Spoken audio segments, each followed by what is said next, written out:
The Bakers Union was not just one of the founders, but arguably the founder of today's Labour Party that Roger Waters was just talking about. It's important, therefore, to note that the Bakers Union has now left the building. The Bakers Union has left the Labour Party. It has disaffiliated from the Labour Party. And if you don't want to know the reason why, then you're a fool.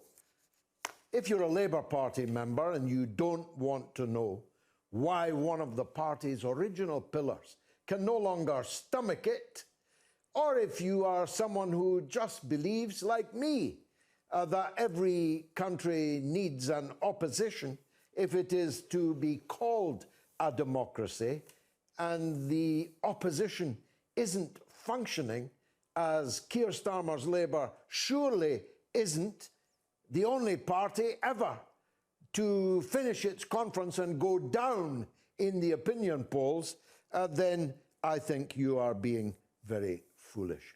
Ian Hodson is the national president of the Bakers Union. Its Sunday name is the BFAWU. And Ian joins us now. Ian, thanks very much. It's not every day you get to follow Roger Waters onto the stage, but he was your warm-up act. You're the main attraction. Tell us the opposite of what first attracted you to the Labour Party. Well, yeah, tell us that. Why were the Bakers foundational in the Labour Party? Well, first off, following Roger Waters, nobody can do that, mate. I mean, we founded the Labour Party because we believed that the Labour classes needed the voice in Parliament to change the system that didn't work for us. I mean, you know, I've been doing a lot of research recently, and John Jenkins, who was our then General Secretary, talks about, you know, the big two powerful political parties, which were the Tories and the Liberals. And in 1902, his words were that the Liberal Party believed that working people shouldn't go anywhere else, and they didn't have anywhere else to go to. That the Liberal Party had three factions in it. It had a leadership that was going in the opposite direction from what people desired and what they needed. And the Labour Party offered the best opportunity for our class to have a representation in Parliament that would ensure that working people got an opportunity to change their lives. That's what the Labour Party was created for. It was to bring about real change, real opportunity. It was about equality, ending poverty. Because there's also in the background of when we were setting up the Labour Party, you had King Edward VII feeding 500,000 people in London that were too poor to eat. And yet here we are in 2021 needing a footballer to do it, George. Yes, so nearly 120 years later, you've decided not, that the Labour Party is not the vehicle for the defence of working people and the voice of working people in Parliament and in the political system. What led you to that conclusion? So over we ran a survey of our members earlier in the year, and it was quite clear that the majority of our membership didn't think that the Labour Party was going in the right direction. They didn't believe that the Labour Party was going to change the system to make it better for them.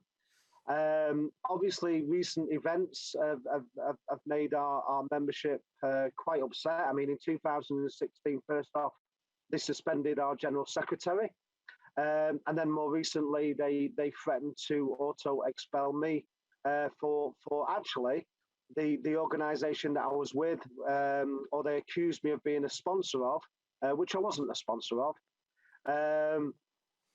was set up to demand that if the people were being suspended from the Labour Party, they had a right to know, they had a right to a fair hearing, they had a right to a representation, and obviously there was a due process that they would be aware of, which at the time, you know, in 2017 wasn't the case at all.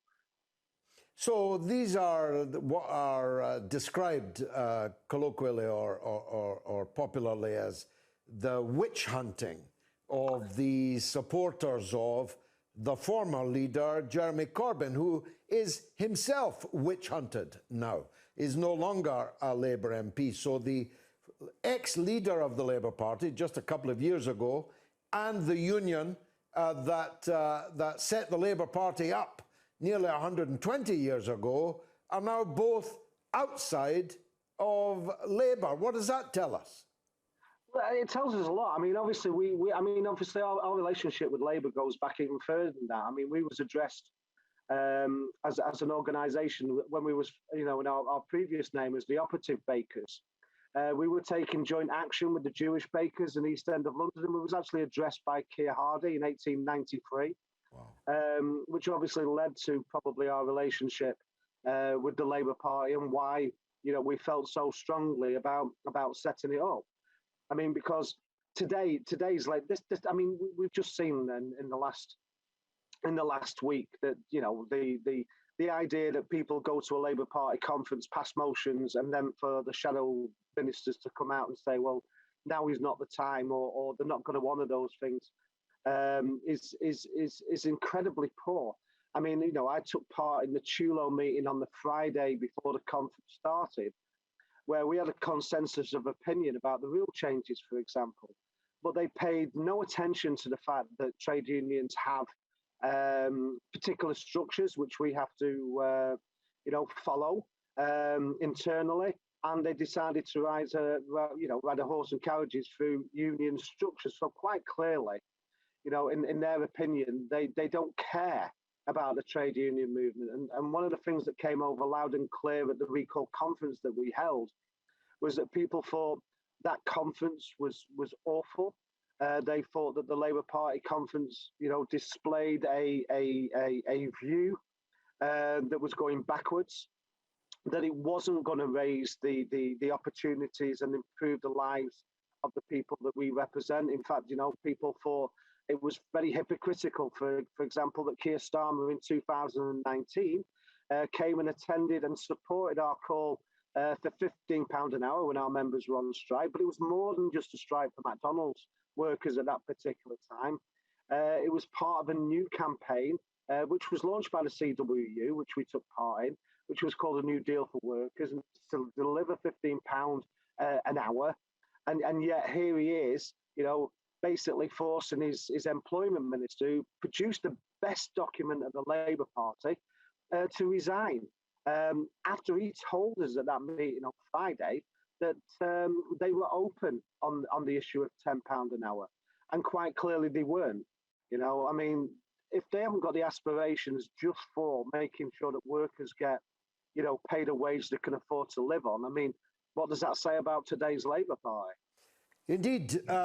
So what next for the Bakers Union, this historic organisation, which is not in the museum, as you say? You were the ones outside McDonald's with the banner demanding £15 that Keir Starmer, in a photo opportunity, took part in. So you're still at the cutting edge, trying to organise workers in your sector. What's next for you politically?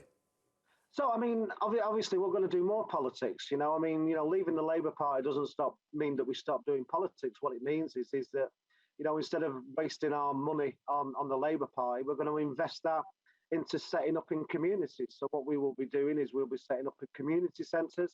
We will be giving free advice and guidance to people who are struggling. We'll be working with organisations to give advice on rents. We'll be working with the Zero Hours Justice campaign. And we will be making sure that, Westminster has been for years seen as, the opportunity to change people's lives. But what it's proved, certainly in the last 40 years, Westminster has been responsible for devastating people's lives. We saw that with the miners' strike. We've seen that, for decades where the politicians have basically voted through insecure employment. Low pay has become the norm and become acceptable. And they keep rolling out these people to defend the society that we're having to live in. So Westminster isn't going to change our lives. It's us that's going to do that.